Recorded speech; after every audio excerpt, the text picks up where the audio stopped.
എടുക്കാൻ ഇഷ്ടമല്ലാത്തവരുണ്ടോ? ഇല്ലെന്ന് വേണോ അല്ലേ പറയാൻ. അതുകൊണ്ടാണ് നമ്മൾ നമ്മുടെ കയ്യിലെ ഫോൺ ഉപയോഗിച്ച് ഫോട്ടോ എടുക്കുന്നത്. എന്നാലും ചിലർക്ക് ക്യാമറ വേണമെന്ന് ആഗ്രഹം ഉണ്ടായിരിക്കും അല്ലേ? ആദ്യം ഓട്ടോ മോഡിലിട്ട് തുടങ്ങി സാധാരണ ഫോട്ടോ എടുക്കുന്നു. എന്നിട്ട് നമ്മളത് മാനുവൽ മോഡിലേക്ക് മാറ്റും. ഇനി ക്യാമറ കയ്യിൽ കിട്ടിയാലോ? കുറച്ച് സംശയങ്ങൾ ബാക്കിയായിരിക്കും അല്ലേ? എന്താണ് ഷട്ടർ സ്പീഡ്, ISO, അപ്പർച്ചർ എന്നിങ്ങനെ. ഇനി ക്യാമറ ഇല്ലെങ്കിൽ നമുക്ക് ഇതിനെ കുറിച്ച് അറിഞ്ഞിരിക്കാം. ഇന്ന് ഞാൻ പറയാൻ പോകുന്നത് ഷട്ടർ സ്പീഡിനെ കുറിച്ചാണ്. ലെൻസിൽ കൂടി കടന്നു വരുന്ന പ്രകാശം സെൻസറിൽ എത്തിക്കുന്നതിനായി തുറക്കുകയും അടക്കുകയും ചെയ്യുന്ന മെക്കാനിസമാണ് ഷട്ടർ. ഞാൻ കുറച്ചും കൂടി മനസ്സിലാകുന്ന രീതിയിൽ പറഞ്ഞു തരാം. ഒരു ഇരുണ്ട മുറിയിലെ കർട്ടനുള്ള ഒരു ജനാല. ഈ മുറിയാണ് ക്യാമറയുടെ സെൻസർ എന്ന് കരുതാം. കർട്ടനാണ് ഷട്ടർ എന്ന് വിചാരിക്കുക. ഇനി കർട്ടൻ തുറന്നാലോ പ്രകാശം ഉള്ളിലേക്ക് എത്തും. കർട്ടൻ കുറെ നേരം തുറന്നിട്ടാൽ കുറെ പ്രകാശവും, കുറച്ചു നേരമാണെങ്കിൽ കുറച്ച് പ്രകാശവും ഉള്ളിലേക്ക് എത്തും. ലളിതമായി പറഞ്ഞാൽ ഇതാണ് ഷട്ടർ സ്പീഡിന്റെ പ്രവർത്തനം. ഷട്ടർ സ്പീഡിനെ കുറിച്ച് പറയുമ്പോൾ ചെറിയൊരു ചരിത്രം അറിയേണ്ടതുണ്ട്. 1850 മാത്യു ബ്രാഡി ഒരു ഷട്ടർ ഉപയോഗിച്ചതായി പറയുന്നു. 1850 മുതൽ 80 വരെയുള്ള കാലഘട്ടത്തിൽ ഉപയോഗിച്ചിരുന്ന ഷട്ടറുകൾക്ക് വളരെ പ്രാധാന്യമൊന്നും ഇല്ലായിരുന്നു. അതിനാൽ 80-ന് മുൻപേ ഉള്ള ഷട്ടറുകൾ ഇന്ന് വളരെ അപൂർവവുമാണ്. 1880-കളിൽ ഹാൻഡ് ഹെൽഡ് ക്യാമറയുടെ വികസനവും ഫിലിം വേഗതയും ഷട്ടറിനെ മുൻപത്തേക്കാൾ പ്രാധാന്യമുള്ളതാക്കി. റോട്ടറി ഷട്ടർ, ജാമിൻ ഷട്ടർ എന്നിങ്ങനെ പല പേരിലും ഇവയെ അറിയപ്പെട്ടു. എന്നിരുന്നാലും ഇന്ന് ക്യാമറകളിൽ 2 പ്രധാനപ്പെട്ട ഷട്ടറുകളാണ് ഉള്ളത്. ഒന്ന് ലീഫ് ഷട്ടർ, ഒന്ന് ഫോക്കൽ പ്ലെയിൻ ഷട്ടർ. നിങ്ങൾ കൊഡാക് ക്യാമറകളെ പറ്റി കേട്ടിട്ടുണ്ടോ? ഈ ക്യാമറയിൽ ലീഫ് ഷട്ടറുകളാണ് ഉപയോഗിച്ചിരുന്നത്. ഒരു ലീഫ് ഷട്ടറിൽ നിരവധി ബ്ലേഡുകളുണ്ട്. ഇത് ഓവർലാപ്പ് ചെയ്താണ് കാണുന്നത്. എന്നാൽ ഇന്നത്തെ DSLR, മിറർലെസ് പോലുള്ള ക്യാമറയിൽ ഫോക്കൽ പ്ലെയിൻ ഷട്ടറുകളാണ് ഉപയോഗിക്കുന്നത്. ക്യാമറയുടെ ഫോക്കൽ പ്ലെയിനിന് മുന്നിൽ ആയതുകൊണ്ടാണ് നമ്മൾ ഇതിനെ ഫോക്കൽ പ്ലെയിൻ ഷട്ടറുകൾ എന്ന് പറയുന്നത്. എന്നാൽ ഈ ഫോക്കൽ പ്ലെയിൻ ഷട്ടറുകൾ 2 രീതിയിലാണ് ഉള്ളത്. ഒന്ന് horizontal focal plane shutter, 2 vertical focal plane shutter. Horizontal focal plane shutter എന്ന് പറഞ്ഞാൽ ഷട്ടറുകൾ ഇടത്തേക്കും വലത്തേക്കുമായിരിക്കും നീങ്ങുന്നത്. എന്നാൽ വെർട്ടിക്കൽ എന്ന് പറഞ്ഞാലോ ഷട്ടറുകൾ മുകളിലേക്കും താഴേക്കുമായിരിക്കും നീങ്ങുന്നത്. ഷട്ടർ പ്രവർത്തിക്കുമ്പോൾ സെൻസറിലെ ഇമേജ് സ്കാൻ ചെയ്യുന്നത് പല വിധത്തിലാണ്. ഒന്ന് റോളിംഗ് ഷട്ടർ, ഒന്ന് global shutter. Focal plane shutter പ്രവർത്തിക്കുമ്പോൾ കർട്ടന്റെ വിടവിലൂടെ സെൻസറിലുടനീളം ഒരു വശത്തുനിന്ന് മറ്റൊന്നിലേക്ക് വരിയായിട്ട് സ്കാൻ ചെയ്യുന്നു. ഇതിനെയാണ് റോളിംഗ് ഷട്ടർ എന്ന് പറയുന്നത്. ഇത് DSLR, മിറർലെസ് പോലുള്ള ക്യാമറകളിലാണ് കാണപ്പെടുന്നത്. ഇനി ഇതിനെ വിപരീതമായി സെൻസറിലെ ചിത്രങ്ങൾ പതിക്കുമ്പോൾ ഒരേ സമയം എല്ലാ പാർട്ടും സ്കാൻ ചെയ്തെടുക്കുന്നതിനെയാണ് നമ്മൾ ഗ്ലോബൽ ഷട്ടർ എന്ന് പറയുന്നത്. Medium format camera, large format camera, cinematic ക്യാമറകളെല്ലാം ഇത് ഉപയോഗിക്കുന്നുണ്ട്.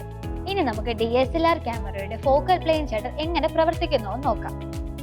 ഓരോ എക്സ്പോഷറിന്റെയും അവസാനം ആദ്യത്തെ കർട്ടൻ പൂർണ്ണമായും അടഞ്ഞിരിക്കും, രണ്ടാമത്തെ കർട്ടൻ പൂർണ്ണമായും തുറന്നിരിക്കുകയും ചെയ്യും. ഈ എക്സ്പോഷറിന്റെ അവസാനം ക്യാമറ ഇതേ പൊസിഷനിലേക്ക് തിരിച്ചു വന്ന് അടുത്ത ഷോട്ടിനായി തയ്യാറാവുകയും ചെയ്യുന്നു. ഇനി മിറർലെസ് ക്യാമറയുടെ ഫോക്കൽ പ്ലെയിൻ ഷട്ടർ എങ്ങനെ പ്രവർത്തിക്കുന്നു എന്ന് നോക്കാം. ഷട്ടർ ബട്ടൺ അമർത്തിയാലുടൻ സെൻസറിനെ കവർ ചെയ്യുന്നതിന് ഒരു വാതിൽ മുകളിലേക്ക് നീങ്ങും. മൂടിക്കഴിഞ്ഞാൽ സെൻസർ തുറന്നു കാണിക്കാൻ തുടങ്ങും.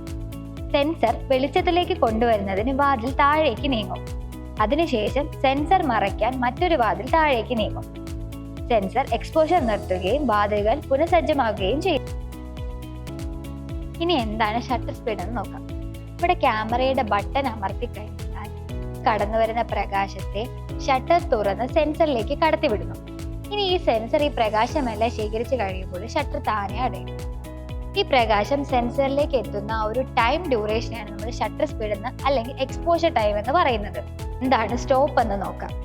ഒരു ഫോട്ടോ എടുക്കുമ്പോൾ അനുവദിക്കുന്ന പ്രകാശത്തിന്റെ ഇരട്ടി അല്ലെങ്കിൽ പകുതിയാണ് സ്റ്റോപ്പ്. ഈ സ്റ്റോപ്പുകൾ 3 ആയിട്ടുണ്ട്. 1 സ്റ്റോപ്പ്, ഹാഫ് സ്റ്റോപ്പ്, 1/3 സ്റ്റോപ്പ്. ഇപ്പൊ ഷട്ടർ സ്പീഡിനെ കുറിച്ചുള്ള കുറച്ച് തിയറികളൊക്കെ നിങ്ങൾക്ക് മനസ്സിലായില്ലേ? ഇനി നമുക്ക് എക്സ്പെരിമെന്റിലോട്ട് പോയാലോ? അപ്പൊ നമ്മൾ ഇനി ഷട്ടർ സ്പീഡിന്റെ എക്സ്പെരിമെന്റ് സെക്ഷനിലേക്കാണ് പോകുന്നത്. ആദ്യം എന്ന് പറയുന്നത് ഫാസ്റ്റ് ഷട്ടർ സ്പീഡ് ഉപയോഗിച്ചുള്ള എക്സ്പെരിമെന്റ് ആണ് നമുക്ക് നോക്കാം. ഇനി ഫാസ്റ്റ് ഷട്ടർ സ്പീഡ് എന്ന് പറഞ്ഞാൽ നമ്മൾ മൂവിംഗ് ഒബ്ജക്റ്റിനെ ക്യാപ്ചർ ചെയ്യാൻ വേണ്ടിയിട്ടാണ് ഫാസ്റ്റ് ഷട്ടർ സ്പീഡ് ഉപയോഗിക്കുന്നത്. ആദ്യത്തെ എക്സ്പെരിമെന്റ് എന്ന് പറയുന്നത് നമുക്ക് ബലൂൺ ബേസിന്റെ എക്സ്പെരിമെന്റ് നോക്കാം.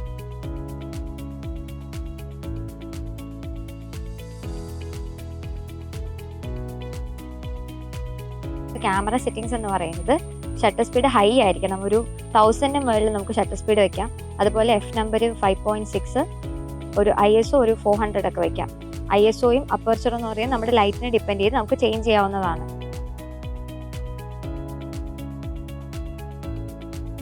അപ്പോൾ നമുക്ക് ക്ലിയർ ആൻഡ് ഷാർപ്പ് ഇമേജ് കിട്ടിയിട്ടുണ്ട്.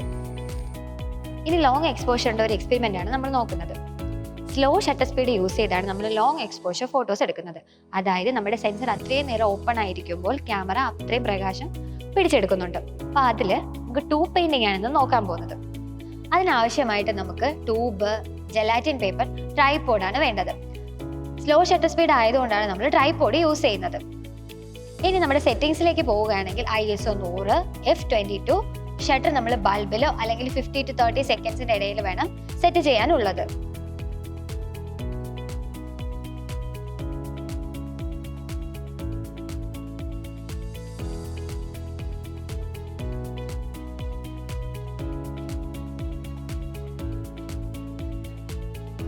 ഇനി ഷട്ടർ സ്പീഡിന്റെ കുറച്ച് എക്സാമ്പിൾസ് നോക്കാം നമുക്ക്.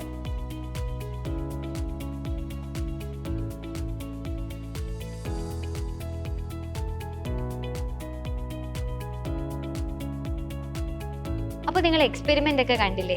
നിങ്ങൾക്ക് ഷട്ടർ സ്പീഡിനെ കുറിച്ചുള്ള കാര്യങ്ങളൊക്കെ മനസ്സിലായെന്ന് ഞാൻ കരുതുന്നു.